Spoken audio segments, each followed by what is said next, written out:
Nessa hora, você, aluno meliante, volta a me perguntar mais uma vez. Cara, calma aí, vamos ser honestos aqui, Ian, meu consagrado.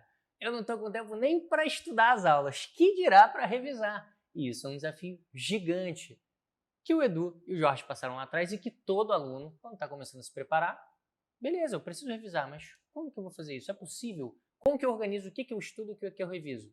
Barretão, tem essa resposta? É um belo de um desafio, cara, porque por um lado, se você continuar estudando, mas sem revisar, você sabe que você vai esquecer 90% de tudo que você estudou depois de 30 dias. Agora, por outro, para você conseguir revisar, isso significa que você vai ter que estudar menos temas. E aí é natural que a gente fique inseguro. Pô, eu vou deixar de estudar o quê? Parto, colagenose, artrite, HIV. Pô, e se cair alguma questão na minha prova justamente desses temas que eu deixei de estudar? Problemático, né? Eu concordo contigo, pelo menos em parte. E a questão que precisa mudar na sua mentalidade é que existem alguns temas que são queridinhos de prova, sabe? Alguns temas que são cobrados com mais frequência. Eu sei que pode cair tudo na medicina, mas nem tudo cai com a mesma frequência. Tem algumas questões que caem mais rapidamente, mais intensamente, em todas as instituições ao redor do país. Há muito tempo atrás, um italiano chamado Vilfredo Pareto estava estudando na sua fazenda e ele descobriu que 20% das vagens eram responsáveis por 80% das ervilhas. Ele descobriu também que 20% dos donos de terra tinham 80% das propriedades.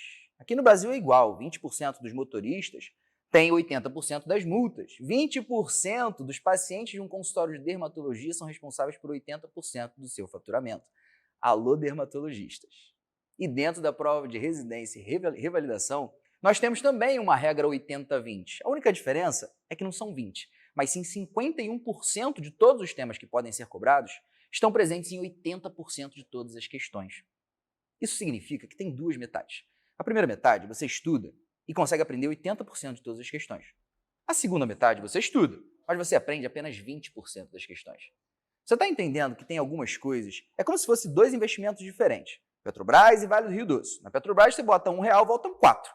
Na Vale do Rio Doce você bota R$1, volta nada. Desculpa. Você bota R$1, voltam 8. E na Vale do Rio Doce você bota R$1, voltam 2. Não dá, não faz sentido. Você precisa investir naquilo que tem uma probabilidade de retorno maior. É exatamente isso que a metodologia Aristo faz por você. Direciona o seu estudo para o tema que é mais relevante, que é cobrado mais frequentemente. E quando eu estou falando disso, não é só prova, não. Eu, quando formei, por exemplo, estava preocupado com o meu primeiro plantão, que foi num CTI, inclusive. E esse plantão, é claro que eu estava inseguro, comecei a estudar para me sentir um pouquinho mais confiante. E eu tinha 3 opções para estudar. Vamos ver se você vai aprender, vai descobrir. Número 1, síndrome hemolítica urêmica. Número 2, Guillain-Barré. Ou número 3, infarto. Eu espero de coração que você tenha estudado infarto, a principal causa de morte no mundo frequente nas emergências CTIs. Com certeza, cara. Foi infarto porque eu sabia que o infarto tinha uma alta probabilidade de aparecer. Mas isso não é necessariamente uma verdade para síndrome hemolítica urêmica ou Guillain-Barré. Sabe por quê, Ian? Porque às vezes, cara, você estuda alguma coisa porque pode aparecer, mas nem tudo que pode aparecer tem a mesma probabilidade de aparecer. Então volta para mim aqui na câmera, edição. O que você precisa priorizar é aquilo que tem mais chance de aparecer na tua prova, para que você possa traduzir o seu esforço em resultado. Então, Ian, pega, por favor, o nosso painel de inteligência e mostra para o pessoal qual que é o tipo de dado que a gente tem em relação à relevância dos temas mais importantes nacionalmente. Queridões, se liga que agora vem coisa muito boa. Isso aqui é informação extremamente valiosa para a sua preparação. Vamos lá, quando a gente analisa mais de 100 mil questões dos últimos anos, a gente acaba fazendo um recorte mais preciso, já para falar um pouquinho de como é o nosso treinamento dos últimos 5, porque antes disso as provas são muito diferentes, em termos de perfil de temas e até de atualidade dos temas. Vamos lá, quando a gente dá uma olhadinha para os temas mais frequentes nesses últimos 5 anos, o que você presta atenção, o que você percebe aqui? A primeira grande informação, grande surpresa, é que pré-natal fica no topo como o tema mais frequente, ali cerca de 3% de todas as questões de prova e um número que em ordem de grandeza se repete tanto nas provas de residência como de revalidação. Aqui nesse momento você já começa a perceber, opa, acho que eu devia estudar um pouquinho mais de pré-natal. E abdômen agudo e conceitos de atenção primária são aqueles que aparecem mais, isso em termos de incidência nacionais.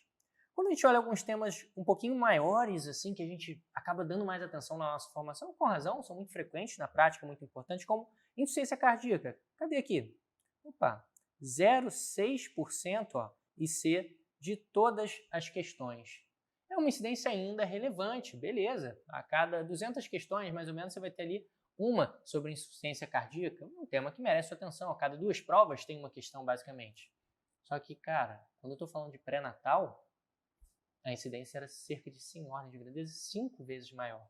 Então, é claro que faz muito mais sentido eu dedicar 5 vezes mais tempo de estudo e de revisão para um assunto que cai 5 vezes mais. E eu vou estudar insuficiência cardíaca depois, em algum momento, sim, mas garantindo que eu dê a devida atenção proporcional para aqueles temas que mais aparecem. Nesse momento, quando a gente fala das incidências, a gente precisa destacar também 2 grandes falhas que muitos alunos acabam tendo durante a sua preparação. E essas falhas são nos extremos. A gente estudar aquilo que é muito confortável e aquilo que é muito absurdo, que é um erro relativamente comum, né, Barreto? Vamos dizer, por exemplo, eu adoro os temas de reumatologia, sou formado lá na UERJ, fiz iniciação científica, reumato de lá, é muito bom, um dos melhores do Brasil, com tranquilidade. Eu sei, é uma coisa estranha, mas vocês vão gostar das nossas aulas, prometo. Galera, eu gosto, então me desafia menos, eu já domino um pouco mais de conceitos, tenho um pouco mais de facilidade, tenho um pouco mais de interesse. É o que mais cai? Eu posso estudar reumatologia mais do que eu vou estudar pré-natal, abdômen agudo, conceito de atenção primária? Então a gente tem que tomar cuidado para não investir de forma desproporcional o nosso tempo. E além disso, o outro extremo, qual que pode ser? Cara, tem um tema que eu tenho muita dificuldade, ajuste de ventilação mecânica. Esse geralmente a galera treme na base, tem muito medo até por a perspectiva de trabalhar numa emergência, num CTI. Eu preciso aprender isso, porque isso vai me gerar muitos acertos e vai me ajudar a ser... Calma, nem tudo que é difícil cai com muita frequência. A gente tem que ter essa cautela, inclusive para aproveitar de forma inteligente. Aquilo que é muito difícil e que se cair, você vai ter grande dificuldade de acertar. Cara, eu vou investir aqui um tempo gigante, que eu poderia garantir 5, 6, 8 questões de outros temas mais frequentes e mais acertáveis. Então você começa a direcionar o seu estudo de forma mais inteligente para potencializar os seus resultados. E a gente consegue fazer isso analisando vários temas ao longo do ano inteiro. Quando a gente fala, por exemplo, de HIV, solta o slide aí, por favor, time. Logo aqui embaixo, insuficiência cardíaca, ali cerca de 0,6% também de todas as questões, uma incidência aí moderada, mas está longe de ser o 3% de pré-natal. Só que, cara, HIV tem um desafio a mais. Quando você vai olhar os materiais do Ministério da Saúde, cara, tem 5 fluxogramas diagnósticos e a realidade é que você tem basicamente um IT, no mínimo, quando você tenta se situar em cada um deles. E você precisa deles para acertar as questões? Não. Os conceitos que caem não são o das mais de 300 páginas do manual que a gente tem para HIV. É que é tão complexo que dá aquela dor, né? Pô, eu preciso estudar mais para me sentir seguro, porque se cair uma questão eu não vou acertar. Mas a verdade, cara, é que quando cai, cai pouco. Pré-natal cai 5 vezes mais. Então faz sentido com que você gaste 5 vezes mais tempo estudando pré-natal do que estudando HIV ou ICC.